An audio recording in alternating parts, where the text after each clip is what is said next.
বেলেঘাটায় পরপর বহুতল ধূলিসাৎ, ফ্ল্যাট হারাদের বিক্ষোভ বেলেঘাটায়। অবৈধ নির্মাণ গতকাল গুড়িয়ে দেওয়া হয়েছিল।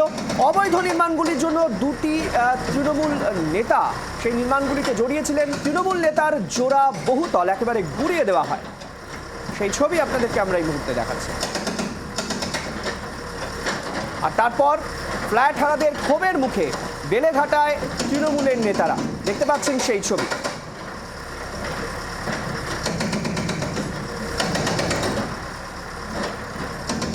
দেখতে পাচ্ছেন যে যারা ফ্ল্যাট হারা, যারা ক্ষুব্ধ, তারা একেবারে তৃণমূল নেতাদের সামনে পেয়ে ক্ষোভ উগরে দেন।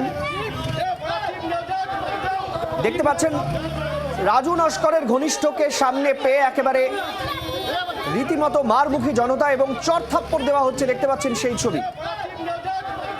মানুষের ক্ষোভ কোন পর্যায়ে গিয়ে পৌঁছেছিল তার জলজ্যান্ত উদাহরণ এই ছবি।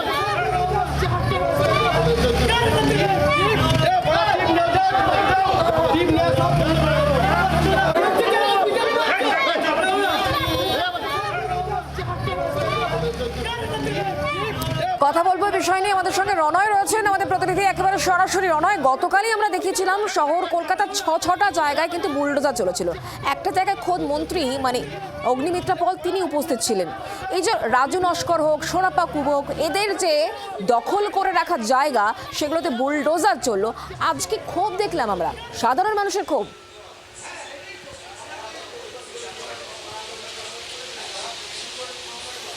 একদমই শুক্লা। আর আমি যেখানে দাঁড়িয়ে রয়েছি সেটা হচ্ছে কলকাতা পুরসভার 34 নম্বর ওয়ার্ড বেলেঘাটা এলাকা, একেবারে রাজু নস্করের অফিস থেকে 1 কিলোমিটার দূরত্ব বলাই যায়, যেখানে রয়েছি রামবাবুর বাগান বারোয়ারিতলা। পরপর বাড়িতে এখানে কলকাতা পুরসভার তরফে নোটিশ পড়েছে। প্রথম বাড়িটা দেখাবো নোটিশ, এখানে তুমি দেখতে পাচ্ছ বারবাড়িতলা, সেখানে রয়েছে এখানে একটা বাড়ি।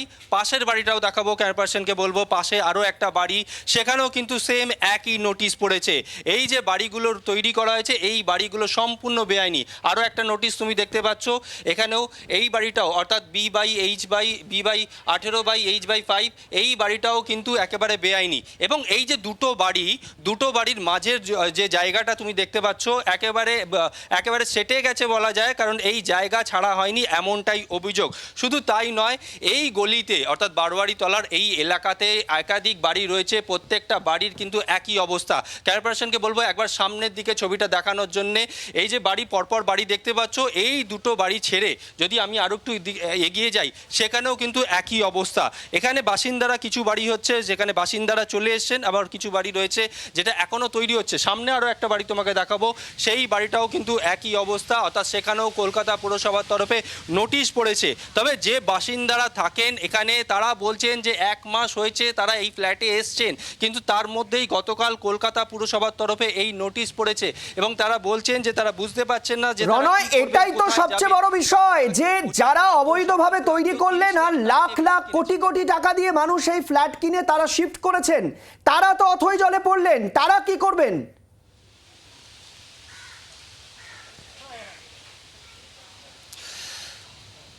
দেখো, যারা ফ্ল্যাট কিনেছেন তারা প্রত্যেকেই বলছেন যে রাজু নস্কর যখন এই বিল্ডিং তৈরি করে, মূলত এখানকার যিনি বাড়িওয়ালা তিনি বারবার বলেছিলেন যে কত তলার পারমিশন রয়েছে। তারা শুনেছিলেন যে G+3, সেখানে দেখা যাচ্ছে G+4। বারবার রাজু নস্করকে বলা হয়েছিল এই বাড়িটা বেআইনিভাবে তৈরি করা হচ্ছে, বাড়িওয়ালার দাবি, কিন্তু বাড়িওয়ালার কথা শোনা হয়নি এমনটাই অভিযোগ। রাজু নস্কর তখন বলেছিল যে বেলেঘাটা থানার পুলিশ তার পকেটে থাকে, সে সব ম্যানেজ করে নেবে, এটাই কিন্তু বাড়িওয়ালাকে বলেছে। বাড়িওয়ালা জি24 ঘন্টার ক্যামেরার সামনে কিন্তু এই অভিযোগই করেছেন। আমি যদি বাড়িটা দেখাই, যে বাড়ির বাসিন্দারা বিক্ষোভ দেখাচ্ছিলেন, সামনে যে তুমি বাড়িটা দেখতে পাচ্ছ এই সেই বাড়ি, G+4 বাড়ি। অভিযোগ এই বাড়িটা কিন্তু বেআইনিভাবে তৈরি করা হয়েছে। ইতিমধ্যে নোটিশ পড়েছে কলকাতা পুরসভার তরফে। এই যে বাড়ি তুমি দেখতে পাচ্ছ, এই বাড়ির যে রাস্তার যে জায়গা সেই জায়গা পর্যন্ত নিয়ে নেওয়া হয়েছে বলে অভিযোগ। শুধু একটা দুটো বাড়ি নয়, বেলেঘাটা এলাকায় যে কটা বাড়ি রাজু নস্কর তৈরি করেছে চলছে, প্রত্যেকটা বাড়ি অবৈধ বেআইনি, এমনটাই কিন্তু অভিযোগ। ইতিমধ্যে আমরা দেখেছি গতকাল বেলেঘাটায় দুটো বাড়িতে বুলডোজার চলছে, আজকেও সেই বাড়িগুলো কাজ চলছে এবং একই সঙ্গে আরও 6টা বাড়ি, অর্থাৎ গতকাল 4টে এবং আজকে এখানে 3টে, মোট 7টা বাড়ি দেখা যাচ্ছে সেই বাড়িগুলোতে কিন্তু নোটিশ পড়েছে কলকাতা পুরসভার তরফে। তবে এখানকার বাসিন্দারা রীতিমতো আতঙ্কিত, তারা বুঝতে পারছেন না যে তারা কি করবেন, কোথায় যাবেন, কারণ কেউ 25 লাখ, কেউ 27 লাখ, খুব কেউ স্বাভাবিক, 32 লাখ একেবারে টাকা অথই দিয়ে জলে পড়েছেন যারা কিনেছেন এই ফ্ল্যাট, অবৈধভাবে তৈরি করা ফ্ল্যাট। পুলিশকে পকেটে পুরে নেওয়া এই রাজু নস্কররাই একেবারে ব্যাঙের ছাতার মতো গজিয়ে রয়েছে কলকাতা শহরের আনাচে কানাচে, এবং তারাই এই ধরনের ফ্ল্যাট তৈরি করেছে এবং তারপর এই অবস্থায় পড়েছেন সাধারণ মানুষ। দেখতে পাচ্ছেন সেই ছবি, রাজু নস্করের একেবারে ঘনিষ্ঠ, তাকে সামনে পেয়ে ক্ষোভ উগড়ে দেন স্থানীয় মানুষরা, একেবারে ঠেলা ধাক্কা চর থাপ্পড় মারতে দেখা যায় সেই ছবি। মানুষের জনরোষ কোন পর্যায়ে গিয়ে পৌঁছেছে দেখতে পাচ্ছেন সেই ছবি।